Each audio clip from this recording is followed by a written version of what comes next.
From Nebraska's trusted news source, this is Channel 8 News at 5. Good evening, everyone, and thank you for joining us. The City of Lincoln is announcing new plans for the Haymarket area. They're revealing the developers for a new building that will host commercial and residential units. Channel 8's Veronica Barreto joins us here in the studio with more on the project. Veronica. The development will be in the South Haymarket area. The city is just announcing the very first steps and how it will look. This gives you an idea there. The area is about 5 blocks south of Pinnacle Bank Arena. The new $47 million building will host commercial, residential, and retail spaces. The developer announced today for this project is a company named Edo LLC, which is a partnership between Speedway Properties and Nelnet Inc. They say the project also includes an urban park on the south end of Canopy Street. Well, you know, the private investment of over $47 million is significant and meaningful, and the city will be partnering as we negotiate through community improvement financing, or what's often referred to as TIF financing. Developers say the project will also include affordable housing, a requirement for receiving public funds. The city says that the project is on its very first steps. Agreement is expected to be done by the summer. I will have more on this story at 6 o'clock. All right, Veronica, thank you for that report. A big debate is going on as we speak at the state capitol. It's a hearing for a constitutional carry proposal. The bill was introduced by Senator Brewer and is being co-sponsored by 25 other senators. Channel 8's Matthew Mittleiter has more on that. Like the measure that fell just 2 votes short last year, LB 77 would allow people to carry a concealed handgun without a permit. The new bill would also cancel restrictions on where people can carry weapons. The Nebraska Firearms Owners Association held a rally before the hearing, encouraging people from across the state to testify in support of the bill. They say the bill is meant to allow law-abiding citizens to conceal carry to protect themselves from criminals. It's kind of like having a parachute. The only time you really want a parachute is when you really need it. Many of us who embrace this lifestyle of personal protection want to have that opportunity to carry without having to pay the exorbitant fines and the training requirements. The bill also drops a proposed enhancement penalty for anyone caught carrying a concealed weapon during a crime. This latest version doesn't include some of the amendments that police officers here in Lincoln and in Omaha pushed for last year that would have excluded those two cities from the bill. Officers have said this legislation will only make their jobs harder. Opponents say the measure was already dangerous to begin with, as gun owners wouldn't have to go through a criminal background check or special training. I own guns myself, but I think there has to be reasonable limitations. And I think right now the Second Amendment is being overplayed. Scholars and experts and judges will say there's two opinions on that Second Amendment. Senator Brewer said he's seen a lot of support for the bill and feels good about its chances this year. Reporting in Lincoln, this is Matthew Mittleiter, Channel 8 News. Thank you, Matthew. And now in other news, the race for mayor for the city of Lincoln is heating up. Senator Suzanne Geist received a big endorsement from the Lincoln Police Union. During her news conference today, she reiterated her pledge to support law enforcement and commitment to public safety. I will be engaged and ensure that our first responders have the resources and support that they need to effectively prevent and fight crime in our city. Over the past several months, Lincoln has seen a significant uptick in the number of aggravated assaults, weapons offenses, auto theft, arson, and other offenses at the same time as the police department vacancies have increased. Now, in the previous race for mayor, the Lincoln Police Union endorsed current mayor Lyran Gaylor Baird. Today, the president of the union declined to speak about why the union changed its mind, but that didn't stop the union's legal counsel from speaking on their behalf to explain the reason. Our crime and the commitment of people from outside our community to commit crimes in Lincoln has shown we're a soft target. They know it, and they're right. And if we don't do something now to improve the policing in our community, we're going to live with this for the next 20 or 30 years. Young also mentioned the riots that stemmed from the death of George Floyd and the treatment Lincoln police officers received as a reason for the switch. He says basically the current mayor wavered on her support for police in favor of other political constituents after the police endured the riots. And Lyrian for Lincoln campaign issued a statement following the endorsement. It says in part, quote, "We have supported our first responders in every single budget. The total number of Lincoln Police Department professionals added during my administration is up to 31. In Merritt County now, a man is facing several charges after he exposed himself several times, including to children. 28-year-old Dustin Mack was arrested. They say he's accused of exposing himself to adults, a deputy, and kids. When authorities tried to take him into custody, he barricaded himself inside a home for an hour. He was eventually arrested for indecent exposure, obstructing police, and child abuse. Now to Dawson County, an arrest warrant has been issued for 20-year-old Arturo Navarrete Jr. The arrest affidavit says a 59-year-old man died after being hit by a truck last September. Well, after investigating, officers believe they accused the wrong person of being the driver, but they now believe Navarrete was the driver. A judge has set the bond for the man accused of murder after a road rage incident in Lincoln last year. Carson Rizak will have to pay $25,000 to be released from jail. He faces second-degree murder for the shooting death of Kupo Malaya. According to court documents, Rizak was backing his car up when Malaya's car hit him near 20th and Washington Streets. Then Rizak, quote, freaked out and allegedly firing several shots at the other vehicle. Malaya suffered multiple gunshot wounds and was later pronounced dead. Rizak's next court date is March 14th. Let's go to Chief Meteorologist Rusty Dawkins now with your first forecast. Anything interesting going on tonight? Kind of, yeah, a little interesting. We've got a wave moving in from the west that may give us a few flurries as we head through the overnight, and then we have potential for snowfall, especially for northern Nebraska as we head towards the weekend. Now, first things first, there's that wave I was talking about. It's in portions of western Nebraska, moving out of Cherry County and the Panhandle, and it's headed south and east. Now, it is going to have to overcome quite a bit of dry air if it wants to make it here, so we'll see if it can do that. I kind of doubt it, but we could see a few flurries by the time that little wave makes it over the top of us. But a lot of sunshine out there in eastern Nebraska this afternoon. This is Schoen's Roofing in Beatrice, showing a pretty good looking sunset at 6th and Perkins, and trying to melt some of that snow today. Temperatures pretty close to the freezing mark, 30 degrees in Beatrice, 31 in Hebron, 31 a little bit further south towards Wymore, 29 degrees in Nebraska City. Just about everybody really close to that freezing mark this afternoon. A very typical January kind of day. A little bit of a breeze out there, but it's out of the south, so that's going to warm us up. So temperatures that you're seeing right now could be as cold as they're going to get for the next several hours. So south wind this time of year kind of helps things out. So 26 by 6 p.m., 27 by 8 p.m., 28 degrees by 10 p.m. So we're on our way up, and I think we'll increase those clouds as we head through this evening, as well as the wind out of the southwest. So things are going to warm up, not incredibly warm, but it will be a warmer day tomorrow. More on that in just a few minutes. Sounds good, Rusty. Thank you very much. January is Human Trafficking Awareness Month, and CHI Health hosted a free webinar today with the group U-Turn about the important issue. U-Turn helps people become more aware of how dangerous and prevalent trafficking is in our area. They say some of the hot spots include schools, malls, bus stops, even support groups. If you or someone you know is at risk of physical, mental, or emotional abuse, we have some helpful links. Just click on the story on KLKNTV.com. The U.S. economy earning a solid report card late last year. The Commerce Department saying the economy grew at a rate of 2.9% in the final 3 months of the year. That's slower than the 3.2% from the previous quarter, but still better than expected. Consumers continued to spend despite high inflation and rising interest rates.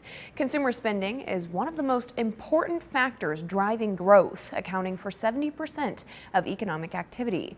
The economy also getting a boost from companies restocking supplies. Jobs are the highest in American history, and wages are up, and they're growing faster than inflation. And I don't think it's unfair to say that this is all evidence that the Biden economic plan, because y'all, is actually working. Many economists are still concerned about the possibility of a recession this year, pointing to the once booming housing market now battered by expensive mortgages. The Fed is on track to raise interest rates another 0.25% at its meeting next week.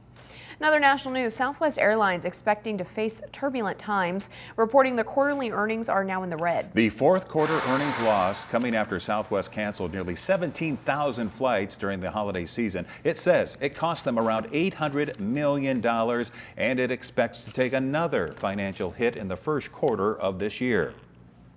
We're disappointed to report a Q4 net loss as we were on track to produce a healthy fourth quarter profit prior to December the 21st. While I'm not proud of what happened, I am very proud of our people and all that they have done to take care of our customers and their needs. The Department of Transportation launched an investigation into the Southwest holiday travel meltdown. The airline says it's focused on making sure it never happens again. Coming up, 5 former Memphis police officers have now been charged with murder after beating a man to death. And the body cam video will soon be released. We'll have the latest on that right after the break. Salvage Warehouse.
Tonight, the investigation into 5 former Memphis police officers accused of violently beating Tyree Nichols to death takes a new turn.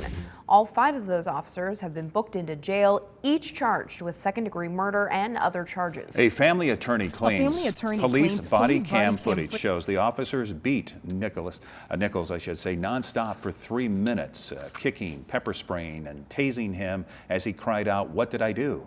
The officers were already fired before being charged. Memphis police say the body cam video will be released tomorrow. This incident was heinous, reckless, and inhumane. And in the vein of transparency, when the video is released in the coming days, you will see this for yourselves. Once the video started and I heard my son's voice, I lost it. I couldn't stay in the room because all I heard him say was, "What did I do?"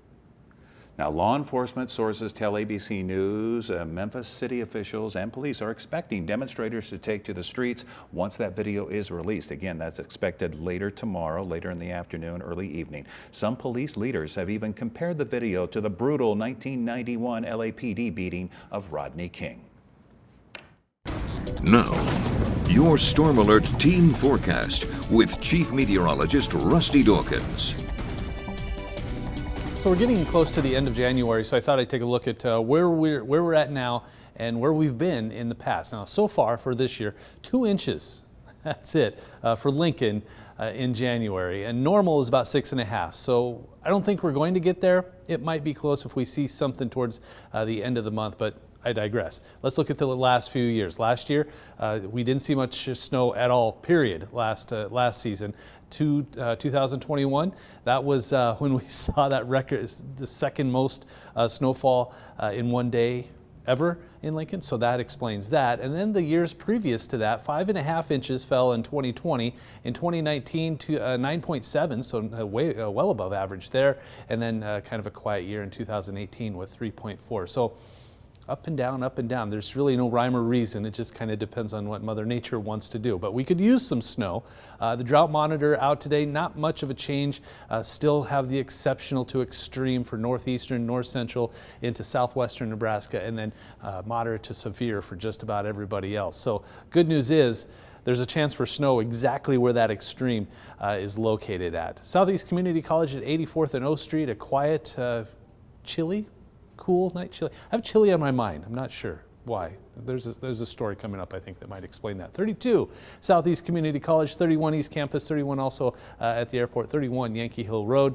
We've got a lot of lower 30s out there and upper 20s, which, you know, this time of year isn't too bad. The good news is, if you're not a fan of temperatures dropping off into the teens, you have a little bit to wait, because I think they're actually going to continue to warm up as we head through the evening. In fact, we're already 5 to 10 to almost 12 or 13 degrees warmer, 11 degrees warmer in Aurora. So it's warmer than it was yesterday, but we do have a little bit of a southwest breeze at around 5, 10, maybe 15 miles per hour. So this is what's happening right now. We've got this band of very light snow moving through Cherry County into the Panhandle. That's going to run into some dry air right here, so I think it'll eventually fizzle out, but we may see a few flurries as we head through the overnight because of it. But around here, just partly cloudy to mostly clear skies. There's that chance at a flurry every now and then. Temperatures, watch this, they'll go up instead of down, and we may even see a raindrop or two, so wouldn't that be something? But lower and middle 30s, they continue to kind of climb up. A raindrop every now and then, or a snowflake. Not expecting any freezing rain or anything like that, but still a little bit of precipitation possible as we head through Friday morning.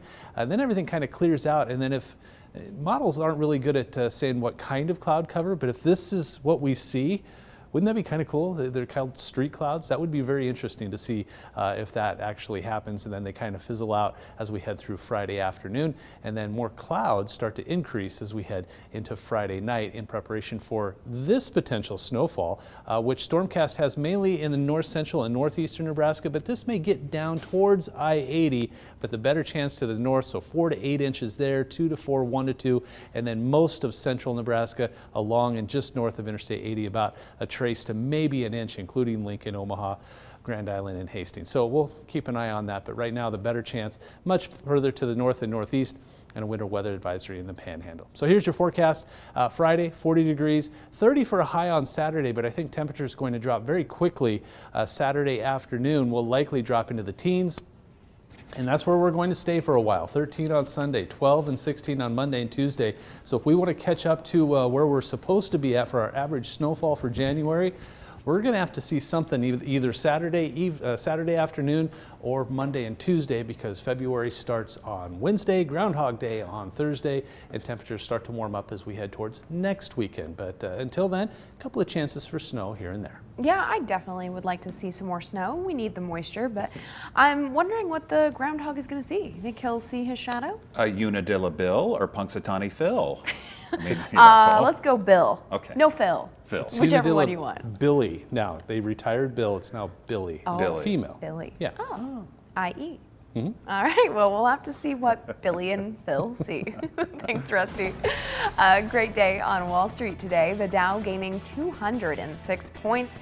NASDAQ also up nearly 200. S&P adding 44 points. Here are your numbers. You're watching Channel 8, Nebraska's trusted news source.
Finally tonight, today was the day the Runza Chili and Cinnamon Rolls ice cream flavor hit the shelves. It was made and sold by 402 Creamery, of course, with some help from Runza. The ice cream flavor went viral on the internet when it was announced. It was made with homemade cinnamon rolls, and the ice cream base had Runza's chili seasoning in it. Last December, food celebrity Alton Brown was in Lincoln to do a show, and he shared a video of himself putting chili directly on his cinnamon roll, and the internet went into a tizzy. But was he maybe onto something? I thought he was crazy for doing it when I first saw it, but now that I've tried it together, I mean, I think he was onto something. I have always been a little bit of a dipper, not the whole thing in the chili, but this actually makes me think that it might work. It's really good. Now, the flavor did not last very long, though. Within 4 minutes of opening, the Haymarket location sold out of all the pints they had, and within 15 minutes, they sold out of their smaller versions. The South location also sold out of both in less than 30 minutes. Workers at both locations were surprised with how fast they actually sold out of this ice cream. 402 Creamery is already planning to do another launch of the flavor in a few weeks. So, hey, if you didn't get a chance to try it today, there's always next time. I love chili. I love cinnamon rolls. And I wouldn't give any type of my opinion until I tried the ice cream, but I don't know. I think it. I would try it. Sure. I don't know. But I think once 402 Creamery sees how popular this unique flavor was, maybe they'll dabble into some other unique flavors. Right. Who knows? What do you think, Rusty? I think they should combine Temperature Tuesday with this ice cream and have some There sort of you special. See, that's the marketing in this guy. He's always thinking. Always thinking.